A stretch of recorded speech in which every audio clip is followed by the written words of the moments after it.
En el año 406 a.C., Atenas logró lo imposible, aniquilando a la flota espartana en la batalla naval más grande de la guerra y asegurando una victoria que debería haber cambiado su destino. Sin embargo, pocas semanas después, los 8 generales que comandaron ese triunfo fueron ejecutados por su propia gente. ¿Cómo pudo la hora más gloriosa de Atenas convertirse tan rápidamente en su capítulo más vergonzoso y autodestructivo?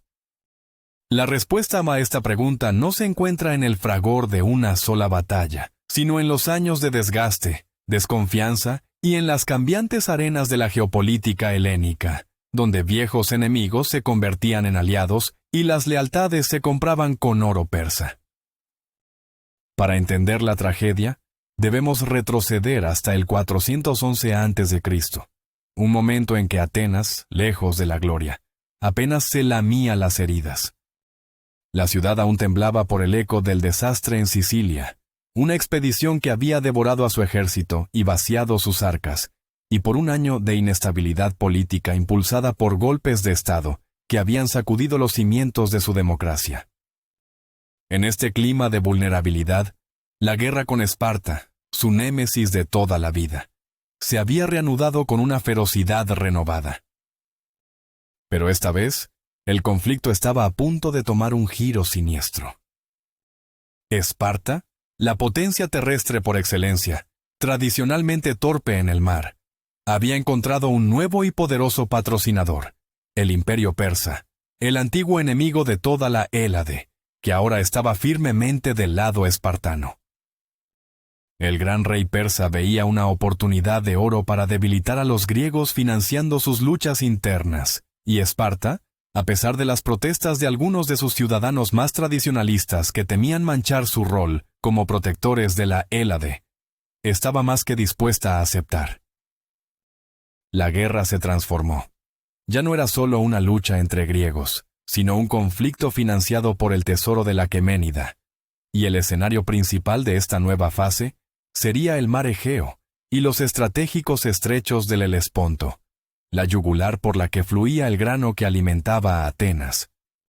Por ahora, Atenas mantenía una frágil ventaja naval, concentrando sus esfuerzos militares en la región del Helesponto, para asegurar sus líneas de suministro y expulsar la creciente influencia espartano-persa. En el 410 a.C., con un esfuerzo hercúleo, la ciudad había reconstruido su armada una vez más, y sus trirremes patrullaban incansablemente las angostas aguas, ahogando cualquier intento espartano de llegar a ciudades aliadas como Calcedonia. La diplomacia ateniense también cosechó un éxito sorprendente, cuando lograron un acuerdo con el sátrapa Farnabazo para mantener el control de Calcedonia, frustrando temporalmente los planes de Esparta. Las cosas no pintaban bien para los lacedemonios, pero como la fortuna en la guerra es una rueda que nunca deja de girar, la intriga en la lejana corte persa pronto cambiaría las tornas a su favor de manera decisiva. En el corazón del imperio, 2 príncipes aqueménidas, Arsaques, el primogénito, y Ciro, el segundo hijo, estaban enfrascados en una silenciosa pero feroz batalla por la sucesión al trono.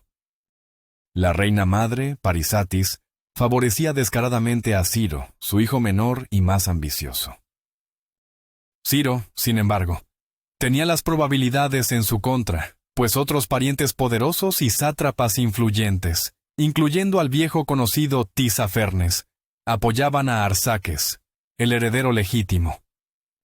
No obstante, con la ayuda de su madre y una astucia política formidable, Ciro superó a sus rivales y para consolidar su posición, buscó una alianza segura y poderosa. Necesitaba demostrar su valía y su poder, y qué mejor manera de hacerlo que interviniendo decisivamente en la guerra que consumía a los griegos. Fue aquí, en el año 407 a.C., donde el destino de Ciro se cruzó con el de un espartano que se convertiría en la pesadilla de Atenas, el Motax, un espartiata de estatus inferior, llamado Lisandro, quien regresaba al Egeo como navarca, almirante, una vez más. Lisandro no era un general espartano al uso. No poseía el linaje de los grandes reyes, pero compensaba su origen modesto con una ambición sin límites, una paciencia de depredador y una total falta de escrúpulos morales. Nooka había reemplazado al difunto Mindaro y estaba decidido a imponer los intereses de Esparta en el Egeo, con una eficacia despiadada. Y sabía que la ventaja ateniense en el mar solo podía romperse con dos cosas que Esparta no tenía: una flota masiva y dinero para pagarla. Ciro tenía ambas. El encuentro entre Lisandro y Ciro en Sardes fue un momento decisivo en la historia de la guerra. Allí, en el opulento corazón de la satrapía persa, el austero espartano y el ambicioso príncipe persa sellaron un pacto que cambiaría el equilibrio de poder.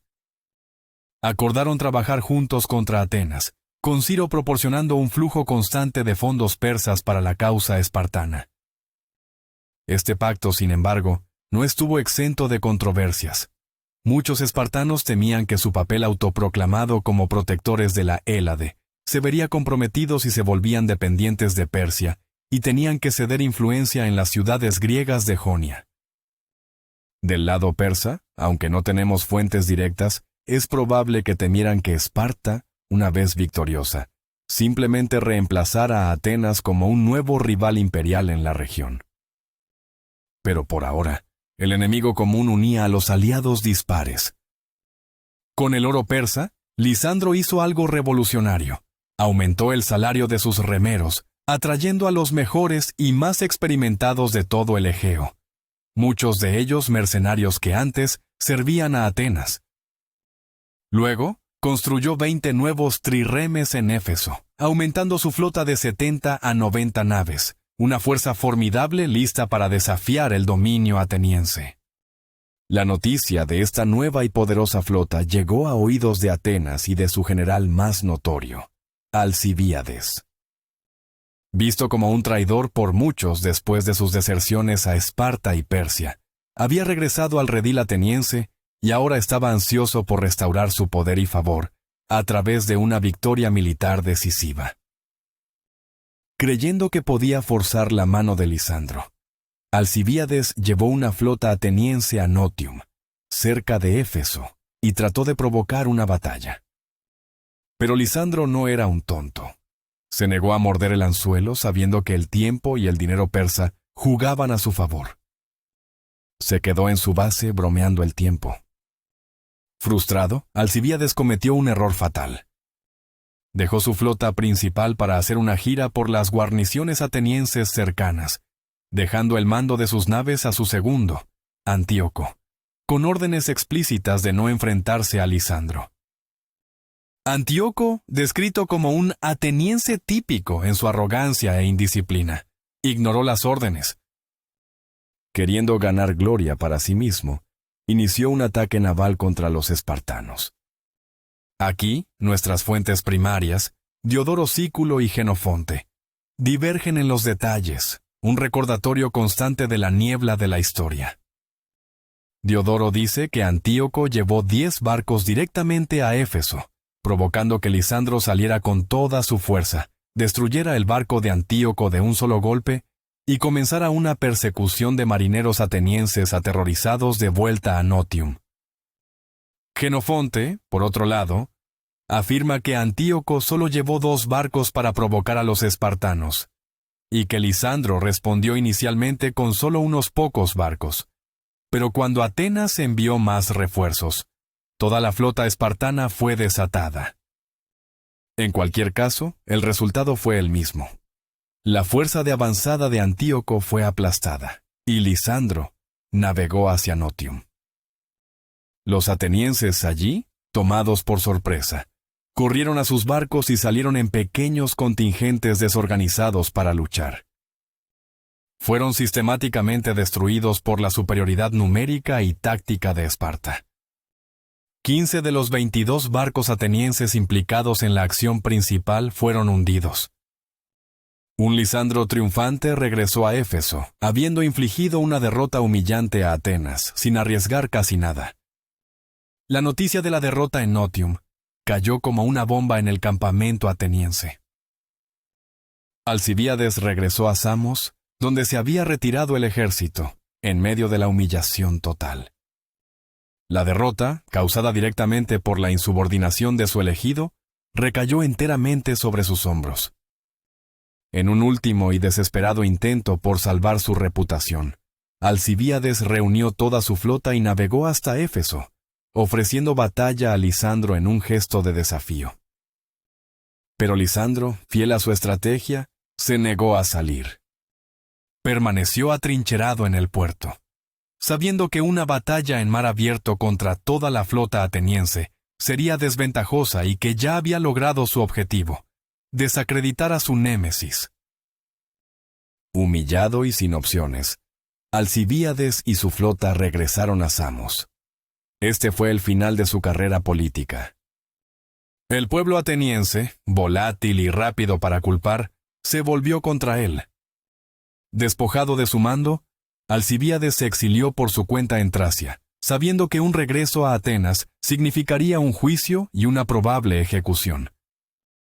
Pasaría el resto de su vida intentando sin éxito volver a la política, un fantasma de su antigua gloria, hasta su muerte en el 404 a.C. Las circunstancias de su muerte son inciertas, pero Plutarco relata una historia dramática. Afirma que Alcibíades viajó a la corte persa para intentar ganarse el favor del rey para Atenas, en un último intento de jugar el gran juego geopolítico. Sin embargo, su archienemigo Lisandro, que no dejaba cabos sueltos, ya había enviado emisarios al sátrapa Farnabazo para organizar su asesinato. Los asesinos rodearon la casa de Alcibíades por la noche y le prendieron fuego. Despertado por las llamas, Alcibíades decidió tener una última batalla. Se envolvió en sus mantas para protegerse de las flechas, tomó su daga y cargó contra sus atacantes desde la estructura en llamas. Murió en la pelea a cuchillo que siguió el estadista, traidor, general y chaquetero, eligiendo encontrar su fin con honor. Con Alcibíades fuera de escena, el mando espartano cambió de nuevo. En el 406 a.C., el mandato de Lisandro como navarca expiró y fue sucedido por Calicrátidas, un almirante de una escuela muy diferente. Calicrátidas era un espartano de la vieja guardia, honorable, valiente y profundamente incómodo con la creciente dependencia de Esparta del oro persa. Su objetivo era romper la esfera de influencia ateniense en Jonia, pero hacerlo a la manera espartana, con valor y fuerza, no con intrigas y dinero bárbaro. Decidido a enfrentarse al nuevo almirante ateniense en la región, Conón, Calicrátidas se aseguró de tener una ventaja numérica abrumadora, reuniendo una flota de 140 barcos. Su campaña comenzó con una serie de éxitos rápidos. Su primer objetivo fue Delfinio, una base ateniense en la isla de Quíos. Quíos había sido una de las primeras en rebelarse contra Atenas después del desastre de Siracusa, pero los atenienses habían logrado mantener este pequeño fuerte, bloqueando la isla y manteniendo un mínimo de control. La guarnición ateniense de 500 hombres, acostumbrada a asediar una isla hostil, se encontró de repente enfrentada a toda la flota del Peloponeso. La disparidad de fuerzas era tan obvia que antes de que comenzara la lucha, los atenienses izaron la bandera blanca de la rendición. Los espartanos, en un gesto de magnanimidad, les permitieron irse y unirse a otras fuerzas atenienses, y luego procedieron a arrasar la fortaleza hasta los cimientos. Envalentonado por este éxito, Calicrátidas continuó hacia su segundo objetivo, la fortaleza ateniense en Metimna, en la isla de Lesbos, que contaba con una guarnición mucho más grande. Aquí, la resistencia fue feroz. Los espartanos lanzaron oleada tras oleada de atacantes contra los muros, pero todos fueron repelidos. Finalmente, la persistencia de Calicrátidas dio sus frutos, y logró abrir una brecha en las murallas, presumiblemente las exteriores. Una vez más, nuestras fuentes divergen. Diodoro Sículo afirma que los habitantes locales de Metimna, deseando detener la lucha, traicionaron a la guarnición ateniense y abrieron las puertas a los espartanos. Jenofonte, por su parte, no menciona ninguna traición, y simplemente describe un asalto final victorioso. Sea como fuere, Metimna cayó. Con Lesbos bajo su control, la flota del Peloponeso se movió rápidamente y casi interceptó a la armada ateniense. Conón, el comandante ateniense, que estaba en la región para ayudar a los de Metimna, se había retrasado al enterarse de la caída de la ciudad. Ahora se encontró en una carrera desesperada por la supervivencia. Los peloponesios intentaron cortarle el paso a su base en Samos. Al amanecer, las dos flotas se encontraron en el mar, y Conón, superado en número, no tuvo más opción que huir hacia el gran puerto de Mitilene, en Lesbos. Calicrátidas lo persiguió de cerca, entrando en el puerto justo detrás de él. Se produjo una batalla caótica dentro de la estrechez del puerto. 30 barcos atenienses fueron destruidos, aunque la mayoría de sus tripulaciones lograron nadar hasta la orilla y refugiarse en la ciudad. Conón y los 40 barcos restantes de su flota quedaron atrapados. Calicrátidas rodeó la ciudad y comenzó un largo asedio. Dentro de Mitilene, la situación se volvió desesperada. Xenofonte describe una grave escasez de alimentos que amenazaba a la ciudad con la inanición. Conón sabía que su única esperanza era enviar un mensaje a Atenas pidiendo ayuda. Envió 2 de sus trirremes más rápidos para intentar romper el bloqueo. Uno fue capturado por los espartanos, pero el otro logró escapar, llegando al Helesponto y desde allí transmitiendo la terrible noticia a Atenas. Diodoro, como de costumbre, cuenta una historia ligeramente diferente, afirmando que Conón envió 10 barcos desde Samos antes del bloqueo completo, pero fueron interceptados y capturados. Independientemente del método, el mensaje llegó. La noticia de que una de sus flotas principales y uno de sus mejores almirantes estaban atrapados y al borde de la aniquilación sacudió a Atenas hasta la médula. La respuesta de la ciudad fue un testimonio de su increíble resiliencia, una demostración de por qué, a pesar de todos sus defectos, era la potencia dominante de Grecia. En un frenesí de actividad, los ciudadanos comenzaron a reunir una nueva flota de todos los rincones de su imperio. Se fundieron estatuas de oro y plata para acuñar monedas y pagar a los remeros. Se reclutaron ciudadanos, metecos, residentes extranjeros e incluso esclavos, a quienes se les prometió la ciudadanía a cambio de su servicio. Barcos de Atenas, de sus leales aliados de Samos y de otras islas del Egeo, se reunieron en una armada masiva. Atenas no envió a un solo general, sino a 8 de sus mejores estrategas para liderar esta fuerza de socorro, una lista que incluía a Pericles el joven, hijo del gran Pericles y Aspasia. Con los 40 barcos de Conón atrapados en Mitilene y los refuerzos reunidos, la flota ateniense alcanzó un total de 155 naves. Se estaba gestando una de las batallas más épicas de la historia griega, la lucha que se conocería como la Batalla de Arginusas. Calicrátidas, cada vez más confiado por sus recientes victorias, se enteró de la aproximación de la flota de socorro ateniense. Dejando 50 barcos para mantener el bloqueo de Mitilene bajo el mando de Eteónico, tomó 120 de sus mejores naves para enfrentarse a los atenienses. Los 2 ejércitos estaban destinados a encontrarse cerca de las costas occidentales de las islas Arginusas. Mientras la diosa del alba, Eos, preparaba su carro para un nuevo día, después de una tormenta que los griegos solo podían creer que el propio Zeus había enviado, las 2 flotas más grandes jamás reunidas en la guerra se avistaron mutuamente. La batalla que siguió fue la más grande y sangrienta de toda la guerra del Peloponeso. Los atenienses, a pesar de su reclutamiento apresurado, desplegaron una formación táctica brillante e innovadora para contrarrestar la mayor experiencia de los marineros espartanos. Se organizaron en 2 líneas de batalla en lugar de la tradicional línea única. El flanco izquierdo, que daba a mar abierto, estaba comandado por Aristócrates con 15 barcos, con Pericles, el joven justo detrás de él en la segunda línea. A su derecha estaba Diomedonte con otros 15 barcos, respaldado por Eracínides. El centro estaba compuesto por los leales aliados egeos de Atenas, comandados por taxiarcos y navarcas atenienses. Más a la derecha, cerca de la costa, estaban Protomaco y Licias, cada uno con 15 barcos en formación de 2 líneas. El flanco derecho extremo estaba bajo el mando de Trasilo y Aristógenes. Esta formación de doble línea era ingeniosa. Hacía casi imposible que los espartanos utilizaran su táctica favorita, el diekplaus, atravesar la línea enemiga y embestir por el costado o la retaguardia, ya que la segunda línea ateniense cubriría cualquier brecha. Además, al colocar su flanco derecho contra la costa y tener las islas arginusas a su espalda, los atenienses se protegían de cualquier intento de flanqueo. Calicrátidas, viendo la imponente formación enemiga, se dio cuenta de que estaba en inferioridad numérica.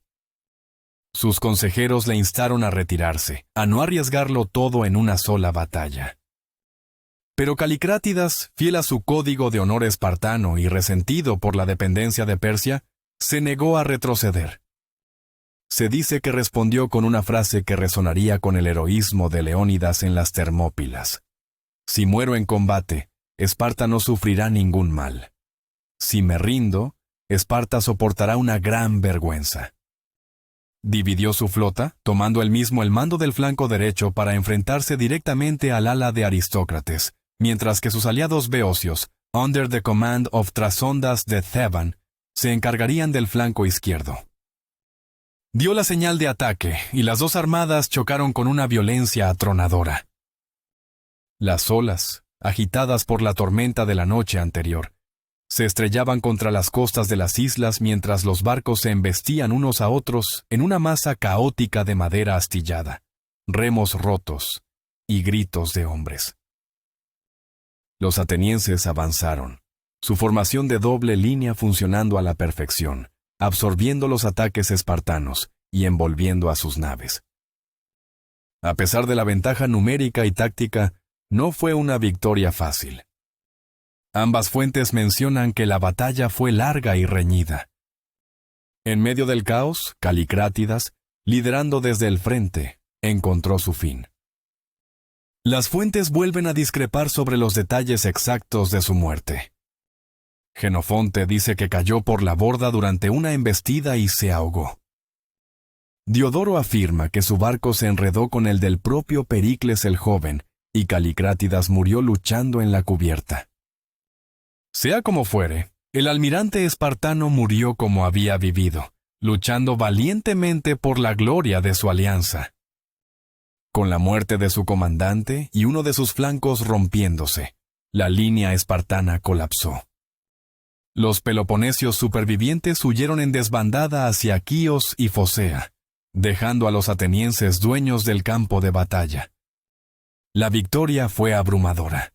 70 barcos espartanos fueron destruidos o capturados, mientras que los atenienses solo perdieron 25. Fue un triunfo conseguido por un estado ateniense desesperado, una victoria que debería haber marcado el principio del fin de la guerra a su favor. Pero entonces, el destino, en forma de clima, intervino de la manera más cruel. Mientras los atenienses celebraban su increíble victoria, la tormenta que había amenazado antes de la batalla regresó con una furia redoblada, agitando el mar hasta convertirlo en un infierno de olas gigantescas. Aquí, los generales victoriosos se enfrentaron a una decisión imposible. Su primer deber era navegar hacia Mitilene para romper el bloqueo y rescatar a Conón y sus barcos. Su segundo deber era rescatar a los supervivientes de sus propios barcos hundidos y recoger los cuerpos de los muertos para los debidos ritos funerarios, una obligación sagrada en la cultura griega. Decidieron dividir sus fuerzas. La mayoría de la flota, bajo el mando de los generales, iría a Mitilene, mientras que una fuerza más pequeña, bajo el mando de 2 trierarcas experimentados, Trasíbulo y Terámenes, se encargaría de la misión de rescate. Sin embargo, la violencia de la tormenta hizo que ambas tareas fueran imposibles. En Mitilene, el comandante espartano Eteónico, al enterarse de la derrota y ver la aproximación de la flota ateniense, actuó con rapidez. Evacuó su ejército y su flota, permitiendo que Conón emergiera de la ciudad bloqueada y se uniera a la flota principal ateniense. Pero en Arginusas, la tormenta impidió cualquier intento de rescate. Los marineros que se aferraban a los restos de los barcos fueron tragados por las olas, y los cuerpos de los muertos se perdieron en el mar. Así, cuando las noticias completas llegaron a Atenas, fueron como lo describe la narración, tan agridulces como la sombra de la madre de Odiseo, cuando se encontraron en las puertas del Hades. Habían ganado una victoria monumental, pero a un coste terrible, no solo en vidas, sino, como pronto descubrirían, en estabilidad política. La rabia y el dolor por los miles de marineros ahogados y sin sepultura pronto eclipsarían la alegría de la victoria. La tormenta en el mar se había calmado, pero una tormenta política mucho más peligrosa estaba a punto de estallar en Atenas. El debate sobre las secuelas de la batalla se volvió acalorado y venenoso. Los generales, quizás anticipando problemas, enviaron una primera carta a Atenas culpando a la tormenta por el fracaso en el rescate de los náufragos. Sin embargo, en la asamblea ateniense, donde la emoción a menudo superaba a la razón, la gente buscaba cabezas de turco. Terámenes y Trasíbulo, los dos trierarcas encargados de la misión de rescate, eran políticos influyentes y oradores hábiles en Atenas. Los generales empezaron a sospechar que Terámenes estaba llevando a cabo su propia campaña política contra ellos, culpándolos de la tragedia para salvar su propio pellejo. En respuesta, enviaron una segunda carta, esta vez afirmando que habían dado la orden de rescate a Terámenes y Trasíbulo, culpándolos implícitamente a ellos por el fracaso. Según Diodoro, convertir a estos dos hombres en enemigos fue el error fatal que condenó a los generales. Terámenes y sus aliados comenzaron a ejercer presión en el ágora, argumentando que los generales les habían dado una orden imposible de cumplir debido a la severidad de la tormenta. El ambiente en la ciudad se enrareció. La percepción de culpa comenzó a recaer sobre los generales. Cuando regresaron, fueron recibidos no como héroes, sino como acusados. Eracínides fue encarcelado inmediatamente, mientras que otros dos, Aristógenes y Protómaco, sintiendo que el juicio estaría sesgado en su contra, desertaron antes de llegar, lo que solo sirvió para sembrar aún más la percepción de culpabilidad entre los atenienses.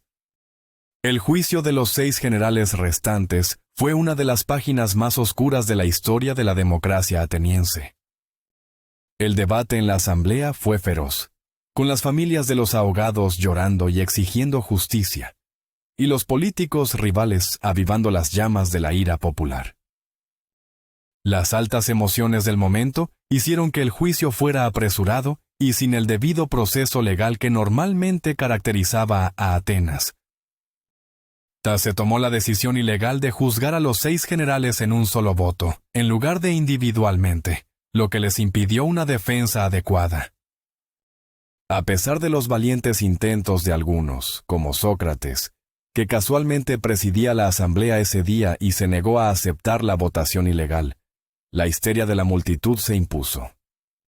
Los 6 generales, incluyendo a Pericles el joven, el hijo del fundador de su democracia, junto con muchos de sus oficiales subalternos, fueron declarados culpables y ejecutados. Fue un acto de canibalismo político. Atenas había devorado a sus propios salvadores. Poco después, cuando la ira se enfrió, muchos atenienses se dieron cuenta de la enormidad de su error, de la crueldad del castigo y de los procedimientos erróneos que habían seguido, y llegaron a lamentarlo profundamente. Pero el daño ya estaba hecho. La ciudad había aniquilado a su propio mando militar, experimentado en un arrebato de pasión. En medio de esta crisis autoinfligida, llegó una oferta sorprendente. Esparta, debilitada por la derrota en Arginusas y temiendo el regreso al poder del audaz y despiadado Lisandro, ofreció la paz en términos del statu quo. Era una oportunidad de oro para que Atenas terminara la guerra en una posición de fuerza. Pero la misma irracionalidad que había condenado a los generales ahora dictaba la política exterior. Políticos como un hombre llamado Cleofonte, creyendo que Atenas podía lograr una victoria total, convencieron a la asamblea para que rechazara la oferta de paz. Las tres Moiras, las diosas del destino, habían tejido el hilo final. Con la paz rechazada, el regreso de Lisandro era inevitable. Con Esparta todavía en alianza con Persia, la guerra estaba destinada a continuar. Atenas había ganado la batalla más grande solo para perder la guerra contra sí misma, y ahora, sin sus mejores generales, se enfrentaría a los 2 años finales y decisivos del conflicto, que culminarían en la batalla de Egospótamos y el asedio final de su ciudad. La hora más gloriosa se había convertido en el presagio de la noche más oscura.